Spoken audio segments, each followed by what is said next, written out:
கர்த்தருடைய பரிசுத்த நாமத்திற்கு மகிமை உண்டாவதாக. இந்த காலைவேளையில் உங்கள் அனைவரையும் ஆண்டவராகிய இயேசு கிறிஸ்துவின் இன்ப நாமத்தில் உங்களை அன்போடு வாழ்த்தி வரவேற்கிறேன். விண்துளிகள் வாயிலாக இந்த நாளில் சந்திப்பதில் மிகுந்த மகிழ்ச்சி அடைகிறேன். யோசுவா 24:15 வாசிக்கிறோம், நானும் என் வீட்டாரும் என்றால் கர்த்தரையே சேவிப்போம். இந்த நாளின் செய்தியானது, யார் உங்கள் தெய்வம்? கிரேக்க புராண கதையை சார்ந்த ஒரு வலைத்தள விளையாட்டிற்காக வணிக வியாபாரம் ஒன்றை தொலைக்காட்சியில் சமீபத்தில் பார்த்தேன். அதன் படைகள், புராண கனவுகள், கடவுள்கள், வீரர்கள், அவரது வேட்கை இவற்றை பற்றி பேசப்பட்டது.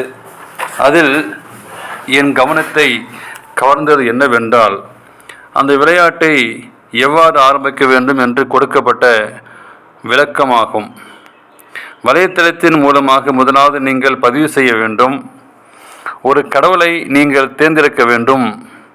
பின்பு உங்கள் ராஜ்யத்தை கட்ட வேண்டும். உங்கள் ராஜ்யம் எது என்பதை நீங்கள் கடவுள், அந்த ராஜ்யத்தை எது என்று நீங்களே தீர்மானிக்கலாம் என்று சொல்லி இருந்தது. உங்கள் கடவுளை தேர்ந்தெடுங்கள். மிகவும் சாதாரணமாக கொடுக்கப்பட்ட அந்த விளம்பரத்தில் அந்த வார்த்தைகள் தமது உலகத்தை பற்றி மிகவும் பயங்கரமான நிகழ்வுகளின் தன்மையாக இருந்தது. விளையாட்டில் நீங்கள் தேர்ந்தெடுக்கும் கடவுள் என்பது முக்கியமற்றதாகும். ஆனாலும் உண்மையான வாழ்க்கையில் அது நிச்சயத்தை நிர்ணயிக்கக்கூடிய ஒன்றாகும். கர்த்தரை சேவிப்பது உங்கள் பார்வைக்கு ஆகாதாய் கண்டால் பின்னர் யாரை சேவிப்பீர்கள் என்று தெரிந்து கொள்ளுங்கள்.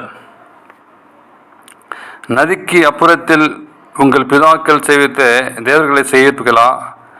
நீங்கள் வாசம் பண்ணுகிற தேசத்து குடிகளாகிய எமோரியரின் தேவர்களை சேவிப்பீர்களா? நானும் என் வீட்டோரும் என்றால் கர்த்தரையே சேவிப்போம் என்றான். இன்றைய நாளிலும் யோசுவாவின் நாட்களில் இருந்தது போல அநேக தேர்ந்தெடுப்பதற்கான சந்தர்ப்பங்கள் உண்டு. ஆனால் ஒரே ஒரு ஞானமான தேர்ந்தெடுப்பு தான் உண்டு. அது உண்மையான தேவன். நானும் வீட்டோருமே என்றால் கர்த்தரையே சேவிப்போம் என்றான். என்று யோசுவாவும் அவனது குடும்பமும் சரியான தேவனை தெரிந்து கொண்டார்கள். இன்றைய சூழ்நிலைகள் சாத்தானுடைய சந்தேகத்தினால் நாம் ஆட்கொள்ளப்பட்டு தெரிந்தெடுத்த உண்மையான தேவனை விட்டு அநேகர் மறுபடியும் வழிவிலகி சென்று கொண்டிருக்கிறார்கள். நீங்களும் உங்கள் இதயமும் யாருக்கு சொந்தம்? உங்கள் இதயத்தில் உங்கள் வெற்றிடத்தை தேவன் தவிர வேறு எதினாலும் நிரப்பலாகாது. ஆவியானவங்களை ஆட்கொண்ட இடம் கொடுங்கள். தேவன் தாமே உங்களை ஆசீர்வதிப்பதாக. ஆண்டு சமூகத்திலே நீங்கள் ஒப்புக்கொடுங்கள். அந்த மெய்யான தெய்வத்தை நீங்கள் தேர்ந்தெடுத்து அவருக்கு சாட்சியாக வாழ தீர்மானம் செய்யுங்கள். ஆமேன்.